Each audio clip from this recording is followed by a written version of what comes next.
अगर आपने अपने बचपन में दूरदर्शन के सीरियल शक्तिमान को देखा होगा तो आपको अच्छी तरह से पता होगा कि गंगाधर ही शक्तिमान था और शक्तिमान ही गंगाधर था।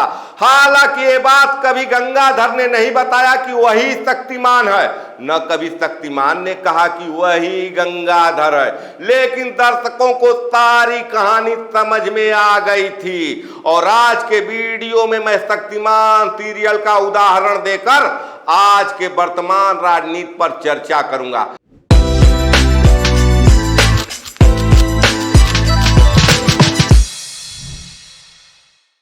नमस्कार, मैं पंकज कुमार और आप देख रहे हैं खबरों के खिलाड़ी। जैसा कि मैंने पहले ही कहा कि आज के वीडियो में मैं शक्तिमान सीरियल का उदाहरण दूंगा और वर्तमान राजनीति पर चर्चा करूंगा। इस समय पूरे देश में वोट चोरी की चर्चा बड़े जोरों पर है। राहुल गांधी प्रेस कॉन्फ्रेंस कर चुनाव आयोग की पोल खोल रहे हैं। एक तरह से कह दिया जाए तो नेता प्रतिपक्ष राहुल गांधी ने खोल दिया है चुनाव आयोग के खिलाफ मोर्चा।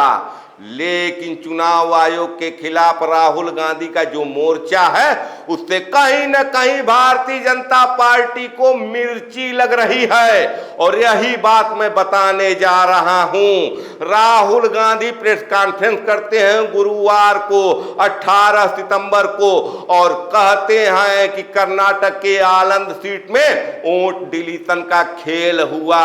ऑनलाइन तरीके से लोगों के वोट काटने का प्रयास किया गया और ये सारा प्रयास एक सॉफ्टवेयर के जरिए किया गया, कॉल सेंटर के जरिए किया गया।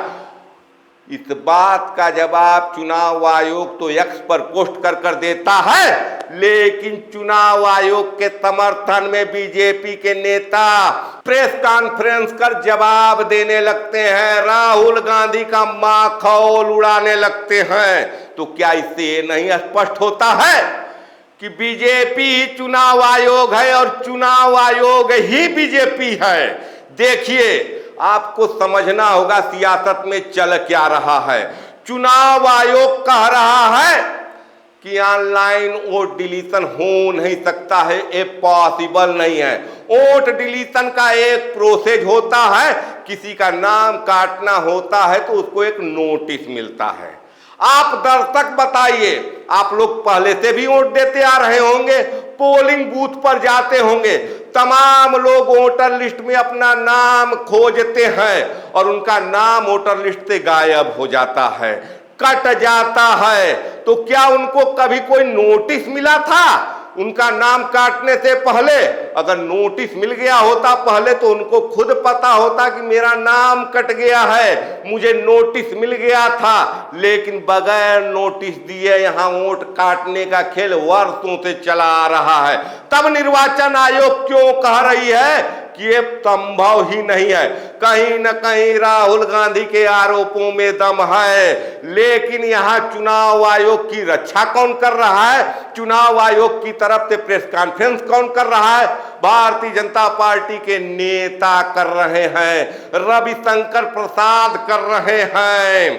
कांग्रेस वालों, अपने नेता का एक अच्छा शिक्षक रखो तो ठीक से पढ़ाए, उनको बताए क्या बोलना है, समझाए उनको।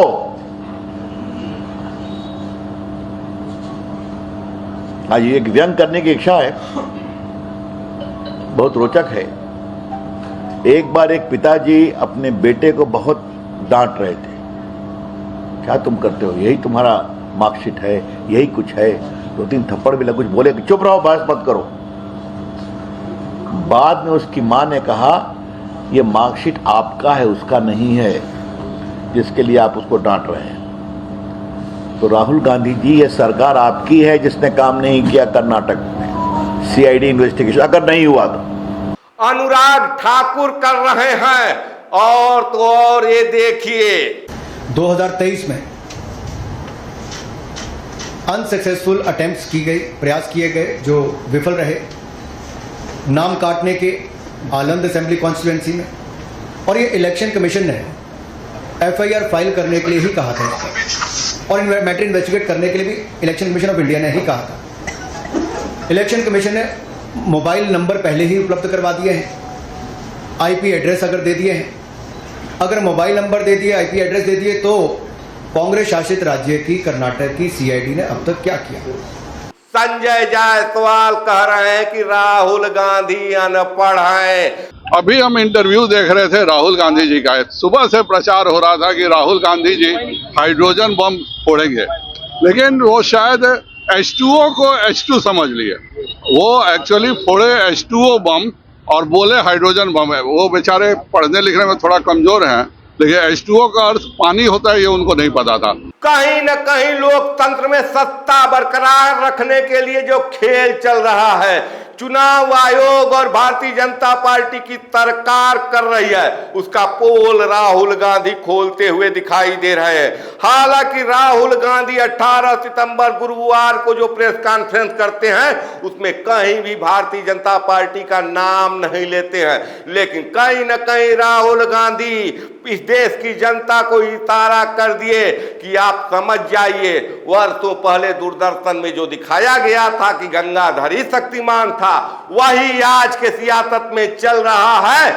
भारतीय जनता पार्टी ही चुनाव आयोग है और इसीलिए चुनाव आयोग के खिलाफ जब राहुल गांधी का मोर्चा खुला तो भारतीय जनता पार्टी को मिर्चा लगा और पूरा खेल कहीं न कहीं देखिए जुगाड़ का है।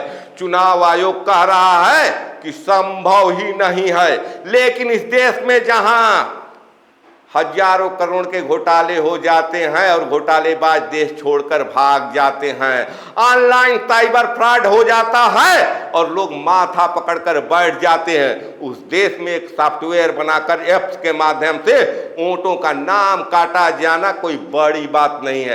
हालांकि चुनाव आयोग ने भी माना कि 2023 में ऐसी कोशिश हुई थी जिसके खिलाफ हमने एफआईआर लिखवाया था।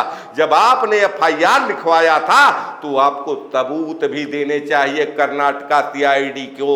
राहुल गांधी की यही तो मांग है, प्रियंका गांधी यही तो एक्स पर लिख रही है, लेकिन कोई जवाब फिलहाल चुनाव आयोग के पास नहीं है। जवाब भारतीय जनता पार्टी जरूर दे रही है। देखिए, भारत में जो नेपाल में हुआ वो तो नहीं होने वाला है। जेएनजी का मामला राहुल गांधी उठा रहे हैं, लेकिन भारत जैसे विशाल देश में सफल नहीं होने वाला है।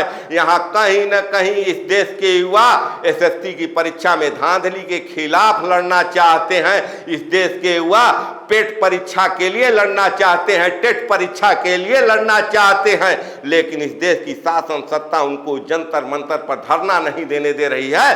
अगर वहाँ युवा जाना चाहते हैं, छात्र जाना चाहते हैं, कहते हैं कि हम फला तारीख को धरने पर बैठेंगे, फला जगह बैठेंगे, तो फला तारीख को फला जगह पर इस देश के छात्र युवा पहुंचे, उससे पहले हजारों की संख्या में पुलिस बल पहुंच जाती है।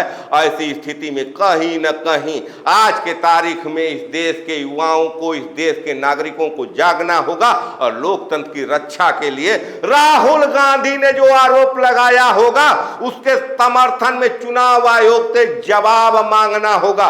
देखते हैं कब तक इस देश के युवा, इस देश के नागरिक चुनाव आयोग से सीधा जवाब मांगेंगे और राहुल गांधी ने जो आरोप लगाया है और आज के वीडियो में जो कह रहा हूं मैं कि गंगाधर ही शक्तिमान है और शक्तिमान ही गंगाधर है और बीजेपी ही चुनाव आयोग है, इस पर आपके क्या राय है, क्या विचार है, कमेंट कर जरूर बताएं।